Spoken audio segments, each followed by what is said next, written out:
actually really nervous about that. Okay. That's good. All right. Yeah. Jeez. Make sure your shorts are tight. Sure. Your necklace is secure. You're good. Yeah. And your ring. You're good. Yeah. Okay.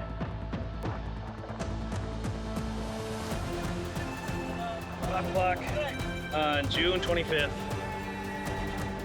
It's Tuesday. Yeah, 5:01. 3, 2, 1.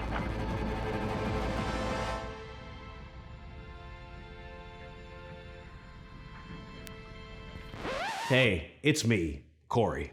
I bet you're wondering how I got here without a shirt on, jumping into a cold pit with 2 strangers in northern Minnesota. Well, it's an interesting story. Hey, I'm Cory Heppola. I grew up in a small town, but since I was 8, all I ever wanted was to move to a big city and work as a TV news anchor in Minneapolis, Minnesota. Now, I'm 40-something, married with 3 little kids, and all I think about is moving back to a small town. Why? And where? And what do I really know about rural living? I was going to find out. I think my family ancestry has ties to this region. I've done the DNA stuff and I'm 60% Finnish, 25% Swedish and Danish, and a lot of Scandinavian people immigrated here. And I can see why. Must have felt like home. Thousands of rivers and lakes, majestic forests full of pines and birch, and the weather. This is northern Minnesota's Arrowhead region, better known historically as the Iron Range because of its long-standing iron mining industry. Never been here. Here is Chisum, Minnesota, population 4,800. Chisum is called the heartbeat of the Iron Range because it's in the middle of the Mesabi Iron Range, one of 3 major ranges in the Arrowhead region. The range is known as the melting pot because a lot of people came here in search of this new life regarding mining. Before the mining stuff, I had mentioned the majestic forests. Timber was actually the first major industry here. Pretty quickly though, they discovered iron ore. In the late 1800s, they started shipping. Word spread this region had jobs and the mining industry boomed. It continues today. I still picture like the hard hat and the, is that a chisel? Is that what that is? Well, yeah, pickaxe, shovel. What? That's how it's portrayed in the movies. Like the Iron Man statue we passed on the edge of town. Standing 85 feet tall, the Iron Man statue is the 5th largest freestanding statue in the US. It's made out of iron ore and serves as a tribute to the early men who labored in those mines, helping build this region and America. It's not that way anymore. The hard hat definitely is still a thing. The safety glasses, all the safety gear, but mining is really high tech. And it's big business. Minnesota's iron mining industry brings in nearly 12,000 jobs and adds $4 billion to the state's economy. Probably couldn't do all that with the chisel things. Kristen Vaki's family has witnessed this evolution working in the mines for 4 generations. Her great-grandfather, her grandpa, her dad, and now her brother. Well, and Kristen too. She's the executive director of the Iron Mining Association. Her office is at the Minnesota Discovery Center, the state's largest museum complex outside of Minneapolis-St. Paul, and it's dedicated to telling the story of the Iron Range. Have you ever been on a trolley like this before? San Francisco, is it the same thing? No. So where exactly are we going? So this will show some mining history. It really tells a story of not just mining, but what life was like for the people who really got the industry going. You know, we studied this a little bit in school, so I know that these people had a very strong work ethic, but I didn't realize how innovative they've been. Decades ago, when the natural red iron ore was depleted, this region discovered they could get more ore out of the taconite, which had been thought of as a waste rock. When we say iron mining, like what is it used for? Where does it go? Our iron mines are the first step in the steel-making process. Taconite's a very hard rock. So on the Iron Range, they blast, crush, then separate to form taconite pellets, which are then shipped through the Great Lakes to major cities where they're melted down to steel. More than 85% of the nation's iron ore is mined right here in northeastern Minnesota. It's huge. It is. I mean, just look behind you. Oh, it's like a gorge. Oh, yep, if you can see the water over that way. Yes. Wow. So this was a mine pit at one point. Yes. This right here. Yes. Didn't look how I thought it would. I mean, you hear about mining mostly because it's a politically divisive issue. Of course, I mean, what isn't today? The pushback to mining, though, is typically over environmental concerns. For decades now, mine land reclamation has been a priority. Essentially, lands that were once used for mining are being reclaimed for beautiful natural attractions. I don't think people know that because I think they think once it's used up, it's done, and it just sits there as wasteland and you can't do anything about it. Reclamation is a huge part of the mining process. It's that last step to make sure that the land isn't just used and then kind of tossed to the side. Like in Chisum, they have the Redhead Mountain Bike Park. Used to be an abandoned water-filled iron ore mine pit, and now it's 25 miles of breathtaking trails with mountain biking, hiking, kayaking, and swimming. What I love about this is people got together and said, how can we use this history to better our community? And that's really where Redhead came to be. Okay, so super basic, simple. Mountain biking? I mean, growing up in the western part of Minnesota, we didn't have this rugged type of landscape. The most efficient braking is both at the same time, front and rear. So nice and even squeeze. I mean, I've ridden a bike before, and we're off. That wasn't even hard.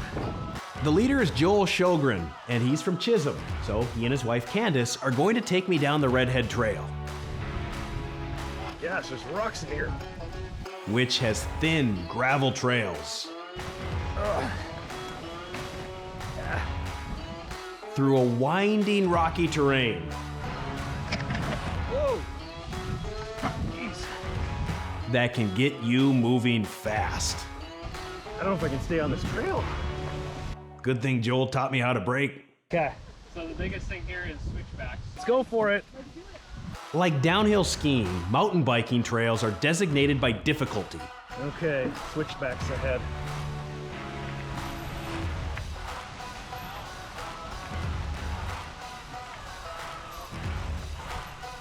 We started on a green circle, that's the easiest, and now Whoa.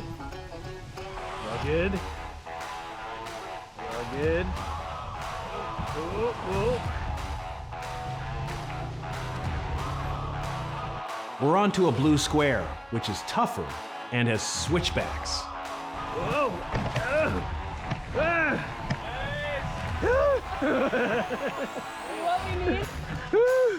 I think I'll skip the black diamond.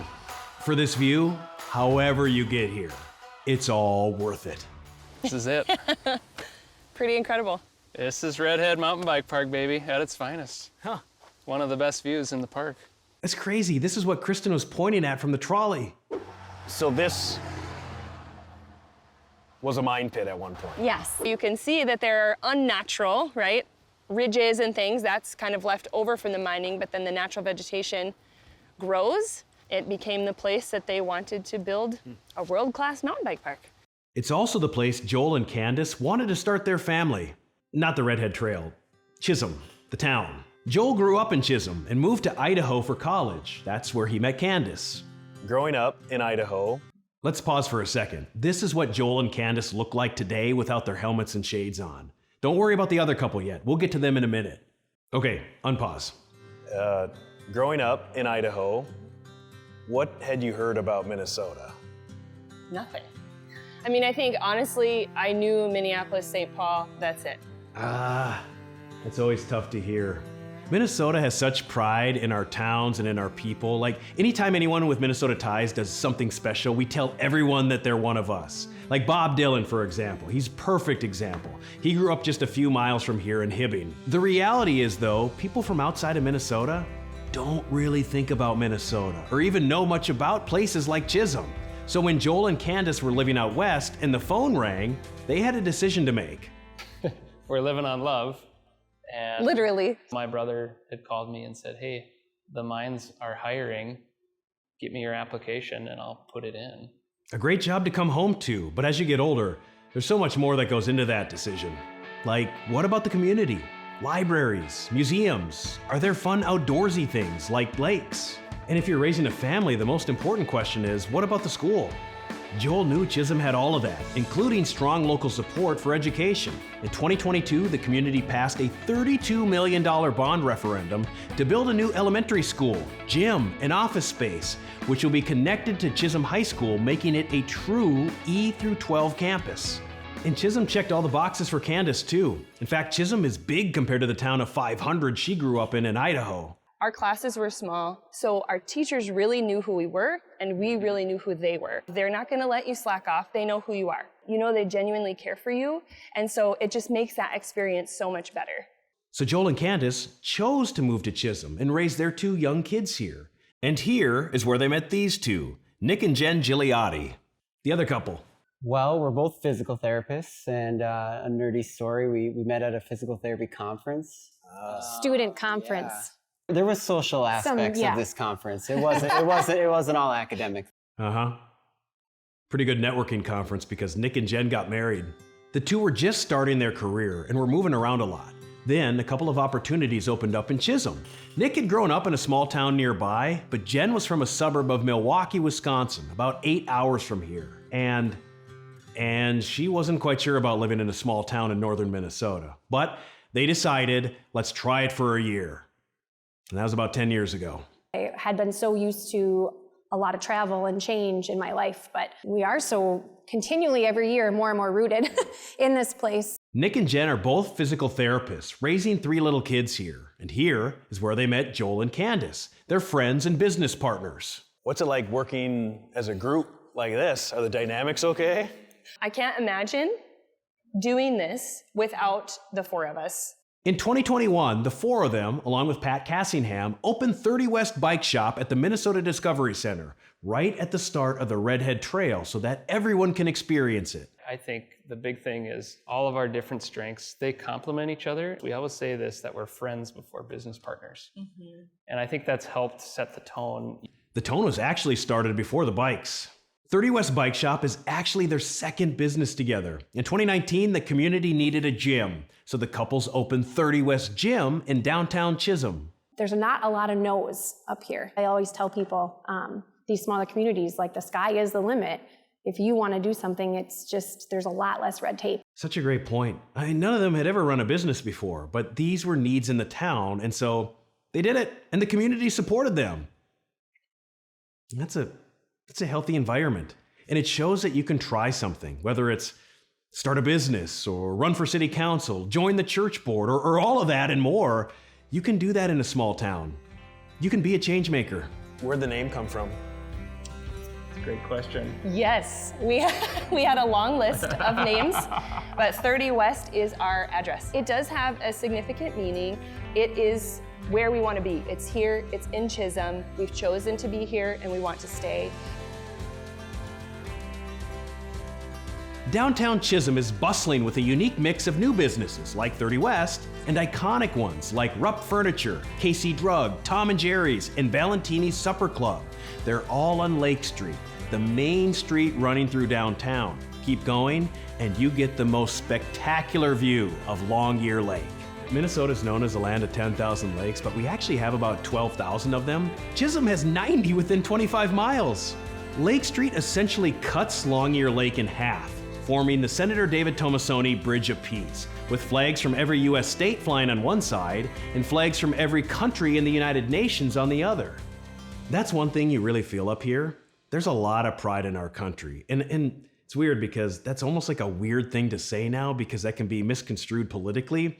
But I mean that in the most sincere way possible. The people here are proud of our history and the service impact that they've had. Well, yeah, there's Operation Overlord Normandy. Yep. D-Day over there. Yep. This is the American Legion downtown.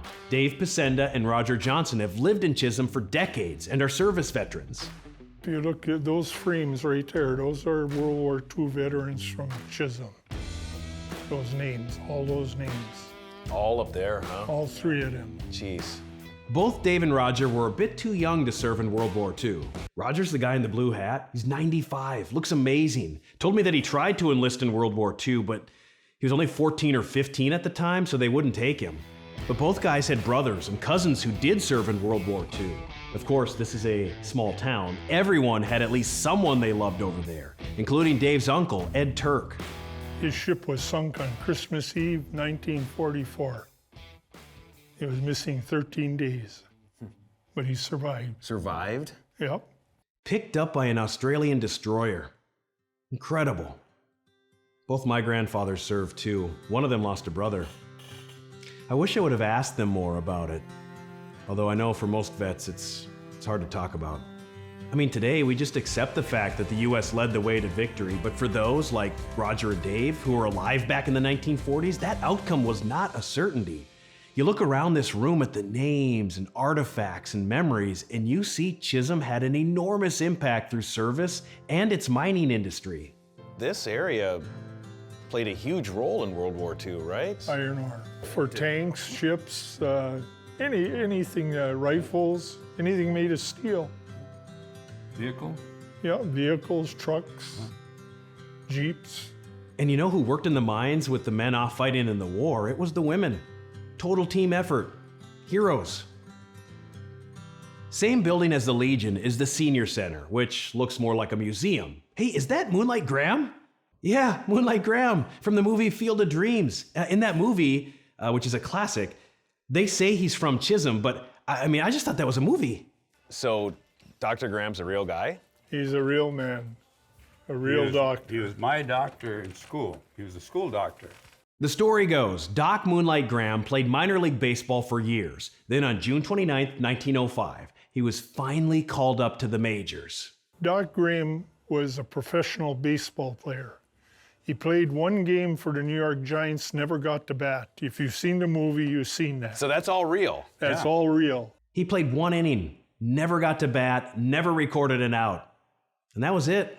That was it, at least for baseball. Doc Graham went on to earn his medical degree. They say he had lung problems and was searching for fresh air, so he came to Chisum, where he served 50 years as the doctor for Chisum schools. What was he like, Roger? He would check in your eyes or something too, in your ears, and he'd say, "Phew," you know, very soft, make sure you could hear it, and then you pass the test, of course. So great. I mean, we gotta hang on to those stories and understand our history. That's exactly why Dave and Roger, along with a number of others, created the Chisum Beautification Association, a nonprofit dedicated to preserving historical landmarks. What's the Bruce Mine Park? It's an interpretive path that if you follow the path and read those signs, it'll tell you everything that you see, the history of the Bruce Mine. The Bruce Mine is a forgotten era in underground iron mining. Basically, at the base is a head frame, which served as a tower to lower miners down, with ropes, into a deep hole to pick and shovel ore, which they'd then send back up.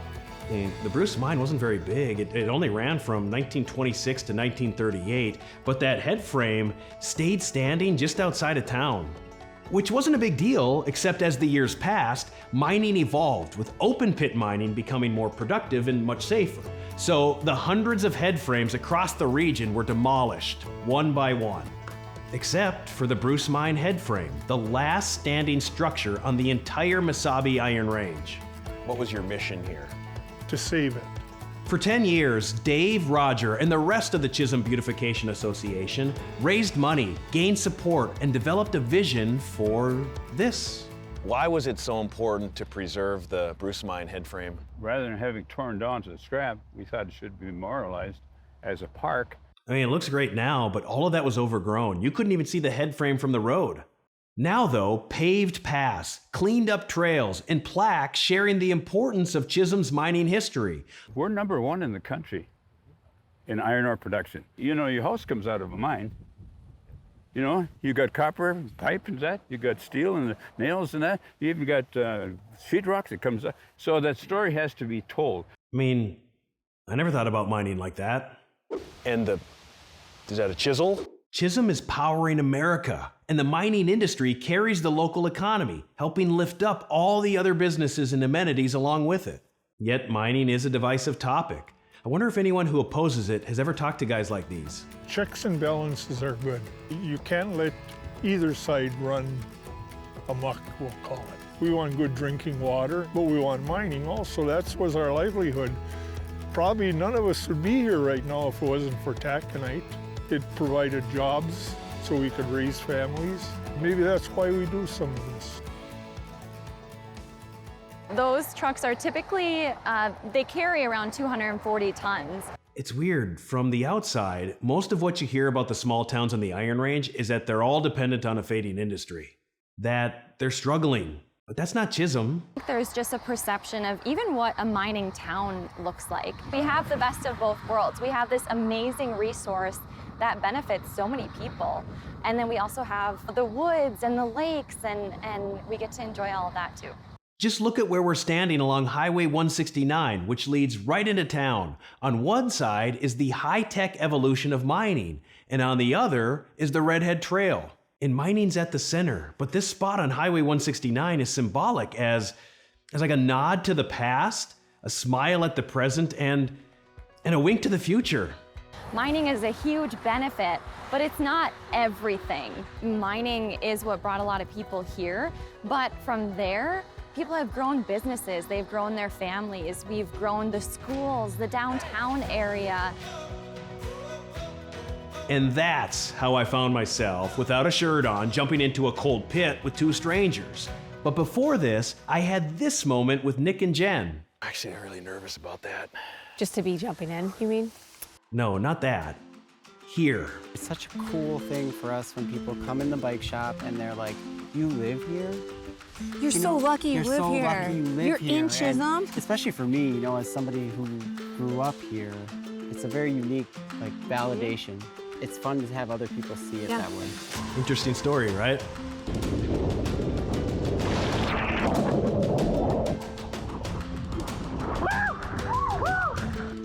So glad the GoPro camera worked on that one. Yeah! I told you to feel Yeah! I told you to feel alive. Yeah! What are you thinking about? There's something that Kristen said. It really stuck with me. I would see the Chisum sign as I got to town, and I would feel like a sense of relief. She had moved away to a bigger city and then moved back, but the way that she felt is exactly what I said about going home to Perham. Start getting closer to Perham, I just feel this sense of relief. So I don't know, it just got me thinking about a lot of things. Just because we're small doesn't mean we can't have nice things. Like, what would it be like to move back? Oh, Well, probably not cut out for that. pull! Oh, jeez! You were close. Or that. But, I do know there's something out there for me. There's something out there for everyone. Man, it's mad love up in here. It's not that living in a rural town is better than living in a city. Nothing's better or worse. It's that this rural lifestyle exists, and it's not what most people think it is. Talented people choose to make these communities their homes for so many reasons. Great schools, public safety, natural beauty, work-life balance, and the opportunity to make a positive difference. Innovation happens in rural America. I didn't see that when I was growing up, but I see it now. And I want it.